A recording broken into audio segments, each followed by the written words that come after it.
नमस्कार दोस्तों, आज हम पढ़ेंगे लर्निंग करो के बारे में कि लर्निंग करो क्या है, इसकी टाइप कौन सी है, उसके बारे में।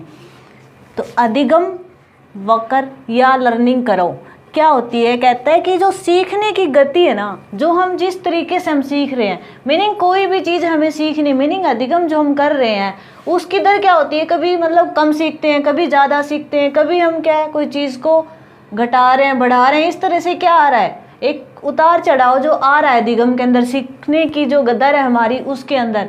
तो उसको एक ग्राफिकल शो करना, ग्राफ पेपर पर अंकित करना या उसका कोई ग्राफ बनाना, वो ही क्या होता है हमारे पास अधिगम वक्र होता है या लर्निंग करो होती है। कहता है ठीक है, कहते हैं कि इसके अंदर क्या करेंगे, सीखने की गति को क्या करते हैं, ग्राफ पेपर पर अंकित किया जाता है। मीनिंग सीखने में होने वाली उन्नति या अवनति, मीनिंग जो हमारा उतार या जो चढ़ाव आ रहा है उसको व्यक्त करना ही क्या है, अधिगम वक्र या लर्निंग करो है हमारी। क्या है, अधिगम वक्र या लर्निंग करो। इसके अंदर पहली टाइप है हमारे पास सरल रेखीय वक्र, किसे कहेंगे, स्ट्रेट लाइन करो किसे कहते हैं। कहता है कि जब सीखने की प्रगति को लगातार बढ़ते हुए व्यक्त करते हैं ना, मीनिंग हम वहाँ ये दिखा रहे हैं कि हमारा अधिगम है ना वो समय के साथ बढ़ रहा है। क्या हो रहा है, बढ़ रहा है। जैसे मान लो ये इस यहाँ पे देखो कि जैसे टाइम यहाँ पे हुआ तो लर्निंग भी कुछ इंक्रीज हुई। जैसे मान लो इनको अपन लेट कर लेते हैं 1 2, ये टाइम को शो करे, जैसे 1 2 सेकेंड 3 जो भी हो। यहाँ भी हम जैसे ये 5 है, ये 10 है, तो ये देखो 0 पे 5 है तो 1 के ऊपर ये कहाँ है, 10 के ऊपर है। तो मीनिंग क्या हुई, कुछ टाइम के साथ बढ़ी ना। जैसे अब यहाँ पे देखो तो ये भी क्या है, कुछ जैसे 2 पे आया तो ये मान लो 15 पे पहुंच गया। जैसे जैसे समय जा रहा है तो ये अधिगम हमारा कैसा होता जा रहा है, बढ़ता जा रहा है। मीनिंग एक स्ट्रेट लाइन करो दिखा रहे हैं। तो ये कौन सा हुआ, ये हमारा कैसा हुआ, सरल रेखीय वक्र हुआ, जिसमें हम सीखने की गति को क्या है, प्रगति में, मीनिंग लगातार बढ़ते हुए व्यक्त करते हैं। लगातार कैसे है, बढ़ते हुए व्यक्त करते हैं। सामान्य ये क्या है, संभव नहीं होता, क्योंकि हम जो लर्निंग करते हैं उसके अंदर कभी हम एक समान से सीख नहीं पाते। क्या है, हमारी जो सीखने की दर है वो कभी एक समान नहीं रहती। ये मुश्किल ही संभव हो पाता है, क्योंकि बहुत सारे रीजन होते हैं जिसकी वजह से हम लर्निंग है ना वो प्रॉपर ढंग से क्या है एक वे में नहीं कर पाते। या तो क्या होता है, कभी बहुत ज़्यादा चीज़ सीख लेते, कभी होता है कि हम उस चीज़ में वहाँ रुक जाते हैं, या कुछ और अड़चन आ जाती है जिसके कारण हम सीख नहीं पाते। वो रीजन बहुत सारे हो सकते हैं, इन्वायरमेंट की वजह से होता है, वातावरण के कारण हो सकता है, हमारे शारीरिक कारण हो सकते हैं, मेंटल एबिलिटी के कारण हो सकता है। बहुत सारे रीजन होते हैं जिसके कारण लर्निंग है वो क्या है, टाइम के साथ प्रॉपर एक समान दर से नहीं बढ़ती, कॉन्स्टेंट उनकी दर नहीं होती। मीनिंग जैसा आज है कल भी वैसा सीखें, ये जरूरी तो नहीं है ना भाई। यहाँ पे क्या हुआ कि स्ट्रेट लाइन करो क्या है, पॉसिबल कम है, ठीक है। और ये होता क्या, समझ में आ गया, सरल रेखीय वक्र, जिसमें हमारे सीखने की गति को लगातार बढ़ते हुए दिखाया जाता है समय के साथ, उसको बोलते हैं स्ट्रेट लाइन करो। उसके बाद आता है सकारात्मक वक्र, इसी को बोलते हैं उन्नतोत्तर या उन्नतोदर। ये भी नाम कई बार कंफ्यूज करते हैं, इनको याद रखना, धनात्मक या फिर डिमिनिशिंग रिटर्न लर्निंग करो। इसके अंदर कंफ्यूज मत होना, यहाँ तो ये धनात्मक बोल रहे हैं, इसको सकारात्मक बोल रहे हैं, पर इंग्लिश के अंदर क्या देखो, डिमिनिशिंग रिटर्न लर्निंग करो। इसका मीनिंग क्या, इसी को कन्वेक्स करो भी कहते हैं। देखो इसमें समझ आएगा। इसके अंदर क्या होता है कि समय तो क्या लेते हैं, कम लेते हैं, पर अधिगम की दर अधिक होती है हमारे पास। मीनिंग टाइम कम और लर्निंग ज़्यादा हो रही है। जैसे मान लो इसमें क्या होगा, जैसे यहाँ समय तो कम है, ये जैसे 0 1 2 ये हुआ, तो यहाँ पे देखो 1 के ऊपर क्या हुआ, लर्निंग ज़्यादा हो गई। यहाँ 2 पर भी क्या है, एकदम कुछ इंक्रीज हो रही है ना, यहाँ भी क्या इंक्रीज है। कुछ टाइम के बाद देखो ये तो अब तो टाइम तो बढ़ रहा है पर लर्निंग सेम रह रही है, कॉन्स्टेंट रह रही है। देखो टाइम कम था, जैसे लर्निंग ज़्यादा थी, एक टाइम ऐसा है उसके बाद वो क्या हो गई, एक जैसी थी ना लर्निंग, मीनिंग ठहर गई, उसके बाद वो इंक्रीज नहीं हुई, जितनी थी ना अधिगम उतनी रह गई। तो इसके अंदर क्या होता है, कहता है प्रारंभिक समय में अधिगम की जो दर होती है वो अधिक होती है। मीनिंग जो हमारा आरंभिक समय है, स्टार्टिंग जो टाइम होगा ना उसके अंदर, स्टार्टिंग टाइम के अंदर जो हमारी लर्निंग है वो कैसी होगी, ज़्यादा होगी, अधिक होगी। लर्निंग क्या होगी, ज़्यादा होगी। पर कुछ टाइम के बाद ये क्या हो जाती है, after some time it's will be stop या कह सकते हो वो क्या होगी हमारी, रुक जाएगी वहां पे। बढ़ने के साथ उसकी स्थिति क्या हो जाती है, स्थिर हो जाती है, स्टॉप हो जाती है, रुक जाती है। मीनिंग यहाँ पे क्या हुआ कि हमने क्या है, स्टार्टिंग में तो हम बहुत कुछ सीख लेते हैं भाई, ऐसे होता ना, हमें किसी चीज़ की तैयारी करनी है 5-6 दिन तो हम फुल पढ़ते हैं, उसके बाद क्या हो जाते हैं, हमारी जो सीखने की जो क्षमता है, या कह सकते हो कि कई बार हम क्या कर देते हैं, उस चीज़ को वहीं रोक देते हैं, चल रहने देते हैं, आज कल पढ़ेंगे परसों पढ़ेंगे, ऐसे करके क्या हो जाता है, वो सीखने की जो दर थी हमारी वहाँ पे क्या हो गई, रुक गई। तो ये कौन सी लर्निंग का कौन सी करो हमारी, सकारात्मक वक्र या डिमिनिशिंग रिटर्न लर्निंग करो। मीनिंग हम क्या कर रहे हैं, कहाँ जा रहे हैं, डिमिनिश की तरफ, कम की तरफ जा रहे हैं ना, कमजोर की तरफ, खत्म होने की कगार पे, ये चीज होती है। मीनिंग हम क्या है, उस चीज को वहां पे रुक गए हैं, स्थिर हो गए हैं, फिक्स हो गए हैं हम, उससे वैसा ही अधिगम चल रहा है हमारा, अब कोई भी उसके अंदर इंक्रीज नहीं हो रहा हमारा। ठीक है, इसके अंदर जो ग्राफ बनता है वो हाइपरबोला की तरह होता है, अति परवलय की तरह होता है। ठीक है, कारण कई हो सकते हैं, कभी कभी हम थकान की वजह से, या हमारी इच्छा नहीं है पढ़ने की, तो उसकी वजह से भी क्या है, स्टार्टिंग में तो हमने क्या की, कोशिश करी हम फुल पढ़े, मीनिंग हमने क्या किया, टाइम कम अधिगम ज़्यादा लिया। फिर एक टाइम ऐसा आता है कि हमारी इच्छा नहीं है, तो हम क्या करते हैं, वो वहीं रुक गए ना, जहाँ तक हमने पढ़ा था उतनी है अधिगम, उतनी ही लर्निंग है हमारे पास, तो टाइम तो क्या निकलता जा रहा है, टाइम कॉन्टिन्यूस चेंज होता जा रहा है। ठीक है, तो ये कौन सा होगा, सकारात्मक वक्र होगा हमारे। इसके अंदर क्या याद रखना है, स्टार्टिंग में तो समय कम, अधिगम की जो दर है वो अधिक होती है, बाद में एक ऐसा पॉइंट आता है जिसके बाद समय तो बढ़ता रहता है पर अधिगम रुक जाता है। ठीक है, स्थिर हो जाता है। उसके बाद है नतोदर नकारात्मक, इंक्रीज रिटर्न लर्निंग करो, ये याद रखना।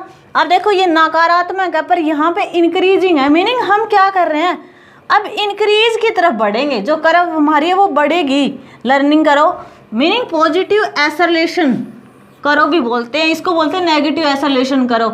इसके अंदर कन्वेक्स करो भी कहते हैं, इसको कहेंगे कनकेव करो। ठीक है, इसको क्या बोलेंगे, कनकेव।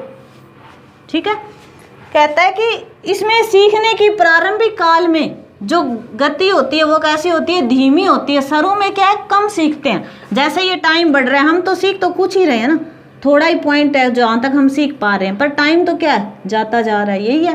फिर एकदम ऐसा टाइम आता है जब हम उस चीज़ को क्या हो जाती है, इंक्रीज हो जाती है वो चीज़, बाद में गति तीव्र हो जाती है, मीनिंग बाद में सीखने की दर हमारी क्या हो गई, बढ़ गई।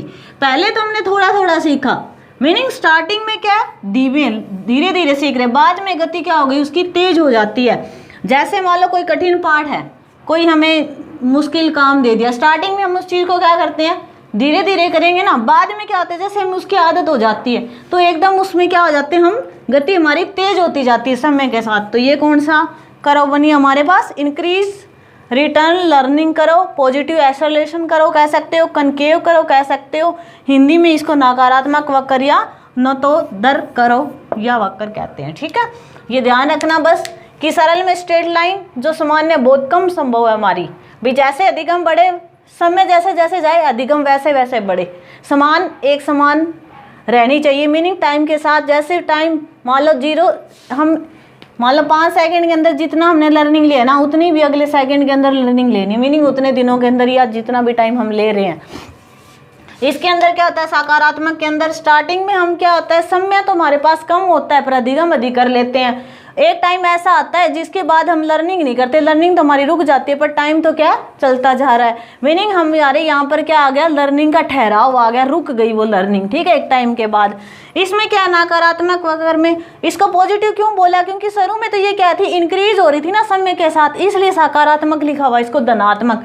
स्टार्टिंग में तो समय के साथ अधिगम बढ़ रहा था, इसमें क्या था, अधिगम स्टार्टिंग में समय के साथ क्या था, इंक्रीज कम हो रहा था, बाद में क्या हुआ है, वो इंक्रीज हुआ है। इसमें क्या होता है, स्टार्टिंग में तो हमारा क्या होता है, धीमा होता है जो लर्निंग होता है, बाद में क्या होता है, वो तीव्र हो जाता है। इसको बोलते हैं हम नकारात्मक नतोदर या इंक्रीजिंग रिटर्न लर्निंग करो। नेक्स्ट देखो, फोर्थ पार्ट हमारे पास 4 टाइप कौन सी है, सर्पिलाकार, मिश्रित, सीढ़ी नुमा या एस शेप्ड करो, मिक्स्ड करो या कॉम्बिनेशन टाइप करो। ये सारे एक ही नाम है, मतलब हम मिश्रित करो की बात करें, मीनिंग मिक्स्ड करो की बात कर रहे हैं। इसके अंदर क्या होता है, कहते हैं कि ये वक्र हमारे पास कब आता है, ये करो कब आती है लर्निंग की, जब हमारे अधिगम है ना, जो लर्निंग है वो स्टार्टिंग में उसकी गति कैसी हो, धीमी हो, फिर बाद में क्या आ जाए, कुछ तेज हो जाए, फिर उसके पश्चात दोबारा वो धीमी हो जाए, फिर जैसे क्या हो, पहले क्या हुई, वो गति धीमी हुई, फिर थोड़ी तेज हुई, फिर दोबारा धीमी हो गई, फिर तेज हो गई। इस तरह से क्या हो रहा है, लर्निंग के अंदर जो ये उतार चढ़ाव जो आ रहा है ना, मीनिंग कभी कम कभी ज़्यादा, जो ये हमारे सामान्य लाइफ में चलता रहता है। कहते हैं यही क्या ग्राफ के थ्रू हम शो कर रहे हैं कि जो हमारी लर्निंग है वो समय के साथ, स्टार्टिंग में तो जैसे यहाँ पे है नहीं, फिर थोड़ी बढ़ेगी, फिर ये क्या इंक्रीज हो रही है, फिर घटेगी, फिर बढ़ेगी। इस तरह से क्या ये एस शेप के अंदर अपना ग्राफ बना रहा है। ये एस शेप के अंदर क्या बना ग्राफ, ये जो बना रहा है, ये क्या आ रहा है हमारे पास, मिक्स्ड कर्व आ रही है। ठीक है, मिक्स्ड कर्व किस चीज़ की है, मीनिंग कभी तो ये पॉजिटिव आ रहा है, कभी कैसा आ रहा है, नेगेटिव आ रहा है, कभी ये बढ़ रही है चीज़ अधिगम और कभी ये घट रही है। मीनिंग हमारे पास ये अनोतोदर और उन्नतोत्तर वक्र जो वक्र है हमारी, मीनिंग जो कन्वेक्स और कनकेव जो कर्व बन रही थी, मीनिंग एक के अंदर पॉजिटिव था, एक के अंदर नेगेटिव था, अब इन दोनों का ये मिक्सर बन गया, तो ये क्या होगी, मिक्स्ड कर्व हो गई। मीनिंग मिश्रित या सर्पिलाकार एस शेप्ड आकार की ये कर्व आ गई। इसके अंदर हमें यही पता लग रहा है कि जो हमारा अधिगम है ना, वो हमें क्या चल रहा है यहाँ पर, कभी कम हो रहा है, कभी ज़्यादा हो रहा है। मीनिंग मिश्रण है सबका, मीनिंग कभी हम क्या सीख रहे हैं, कभी नहीं सीख रहे, कभी कम सीख रहे हैं। ये सब किस चीज़ के अंदर बता रहे हैं, एक्सेप्ट करो जो मेरी शो कर रही है। इससे हमें यही पता लग रहा है कि लर्निंग है ना, वो क्या हो रही है, मिक्सिंग हो रही है। मीनिंग हमारी कभी कम हो रही है, कभी ज़्यादा हो रही है, कभी पॉजिटिव मीनिंग कभी नेगेटिव हो रही है। ये कैसा है, इसी को क्या बोल दिया हमने, कम्बिनेशन। कम्बिनेशन है ना, पॉजिटिव का और नेगेटिव का, धनात्मक और ऋणात्मक का। तो ये ही क्या है हमारे पास, सर्पिलाकार एक्सेप्ट कर्व होती है। ठीक है, इसके अंदर जरूरी नहीं है कि सारे हमारे क्या हो, इसके अंदर कोई भी बच्चा आ सकता है, सामान्य बच्चा भी हो सकता है, कई बार जो हमारे प्रतिभाशाली होते हैं, गॉड गिफ्टेड होते हैं, वो भी आ सकते हैं, क्योंकि टाइम पे डिपेंड करता है ना कि जैसा हमारा समय या वातावरण है उसके हिसाब से लर्निंग होगी। तो जैसा उसको मिलेगा उसी टाइप से वो क्या होगा, उसके अंदर हमारी लर्निंग होगी। लर्निंग मतलब जैसे ही अच्छी हो रही है तो वो क्या बढ़ रही है ना, तो वो क्या रहा है, पॉजिटिव जा रहा है। और यदि जी मान लो इन्वायरमेंट अच्छा नहीं है, चाहे वो इंटेलिजेंट ही बच्चा क्यों ना हो, उसके लिए भी वो क्या हो जाएगी, लर्निंग वहाँ कम होगी, तो वो क्या होगा, नेगेटिव दिखा रहा है। तो ये क्या हुआ, दोनों के लिए हो सकता है, सामान्य बच्चे के लिए भी और गॉड गिफ्टेड बच्चे के लिए भी। ठीक है, तो ये क्या हमारा सर्पिलाकार, मिश्रित या सीढ़ी नुमा कर्व। ठीक है, ये हुए हमारे लर्निंग की कर्व के बारे में। नेक्स्ट में हम पढ़ेंगे लर्निंग के पठार या अधिगम के जो पठार है उनके बारे में। थैंक्स, मिलते हैं नेक्स्ट वीडियो के अंदर नए कंटेंट के साथ।